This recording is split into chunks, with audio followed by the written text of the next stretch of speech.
Kuppam TDP కార్యాలయంలో 85 లక్షల విలువ చేసే సీఎం రిలీఫ్ చెక్కులను 35 మందికి నారా భువనేశ్వరి అందజేశారు. ఈ సందర్భంగా కుప్పం ప్రజల సమస్యల పరిష్కారానికి ప్రత్యేక టోల్ ఫ్రీ నెంబర్ని ఆవిష్కరించారు. నిత్యం ప్రజల గురించి తప్పించే చంద్రబాబు పాలనలో రాష్ట్ర ప్రజలకు అంతా మంచి జరుగుతుందని నారా భువనేశ్వరి అన్నారు.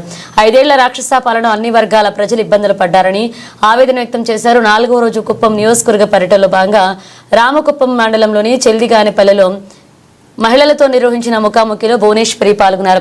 అనంతరం పలమనేరు నియోజకవర్గం వీకోటలో హెరిటేజ్ సహాయంతో ఏర్పాటు చేసిన ఎన్టీఆర్ సుజల స్రవంతి వాటర్ ప్లాంట్ పునరుద్ధరణ కార్యక్రమంలో పాల్గొన్నారు.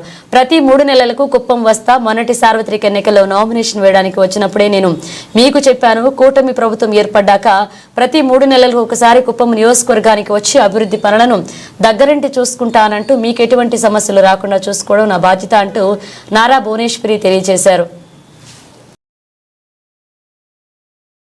ఎలక్షన్స్ ఉందా చెప్పండి అమ్మా, మీరు చెప్పాలి. ఎలక్షన్స్ ఉందా లేదా? మీరేమన్నా వెళ్ళి ఓటు వేయాలా లేదా? లేదు కదా. ఎలక్షన్ లేకుండా కూడా నేను వచ్చి ఇక్కడ నుంచుంటున్నానా లేదా? మీ ముందల ఎందుకు వచ్చాను నేను ఇక్కడికి మీరు చెప్పండి. నేను పట్ల గట్టిగా చెప్పాలి మీరందరూ. చూడు, పెద్ద ఆవిడికి అర్థమైంది. సుఖాలు కష్టాల్లో నేను ఉంటానని ఆవిడ చెప్తున్నారు. అందుకే మీరు అనుకోబాకండి నేనేదో మిమ్మల్ని ఓటు అడగటానికి వచ్చానని. అది ఎప్పుడు అట్లా రావట్లేదు. ఇప్పుడు ప్రస్తుతం ఎలక్షన్స్ అయిపోయింది, మనం గెలిచాము, ప్రజల ప్రభుత్వం వచ్చింది. నేను ఇవాళ ఇక్కడికి వచ్చింది మీ సుఖ సంతోషాలు పాలు పంచుకోవాలని. మీరేమైనా ఎదుర్కొంటే తప్పకుండా ఆ బాధలన్నీ తీర్చడానికి నేను ఇవాళ ఇక్కడికి వచ్చాను. ఈ సంబరాలు కానీ మిమ్మల్ని అందరిని చూసి నాకు చాలా సంతోషంగా ఉంది. నాకు ఈ మర్యాద ఇస్తున్నారంటే అది మీ బాబన్న మీద మీకుండే నమ్మకం,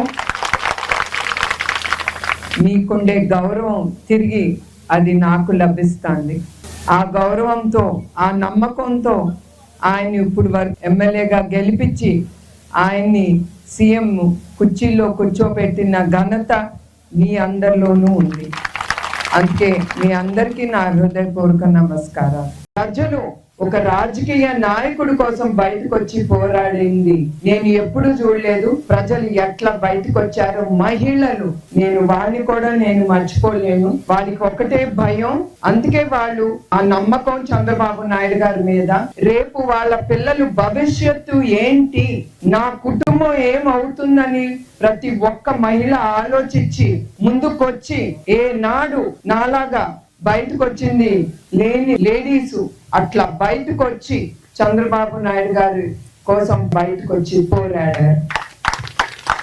చంద్రబాబు నాయుడు గారి మీద పెట్టుకున్న నమ్మకంతో మన ప్రభుత్వం లేనప్పుడు కూడా, ఏమీ చేయలేని పరిస్థితిలో ఉన్నప్పుడు కూడా మీరు ఆయన చెయ్యి వదలలేదు. అట్లానే మీరు ఆయన మీద ఉండే నమ్మకంతో ఆయన్ని 8 సార్లు గెలిపించారు. దానికి కూడా మా కుటుంబం రుణపడి ఉంది.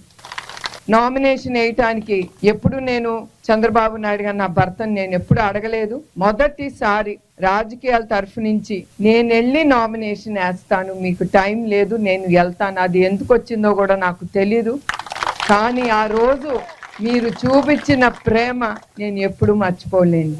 అట్లానే మీరు ఓటేసి మళ్ళీ ఆయన గెలిపించారు. అట్లానే చంద్రబాబు నాయుడు గారు కూడా కుప్పం ప్రజల్ని ఎప్పుడు మర్చిపోరు. కుప్పం అభివృద్ధి కోసం ఆయన ఈ 6 నెలల్లోనే ముందలే ఆలోచించి ఒక 40 పథకాలు తీసుకొస్తున్నారు. ఎందుకంటే ఆంధ్రప్రదేశ్ లోనే కాదు, భారతదేశంలో కుప్పం ఒక రోల్ మోడల్ గా ఉండిపోవాలి, అందరు వచ్చి ఇక్కడ జరిగే అభివృద్ధి చూసి ఆశ్చర్యపడాలి అని ఆ పథకాలు స్పెషల్ గా కుప్పానికి తీసుకొచ్చారు.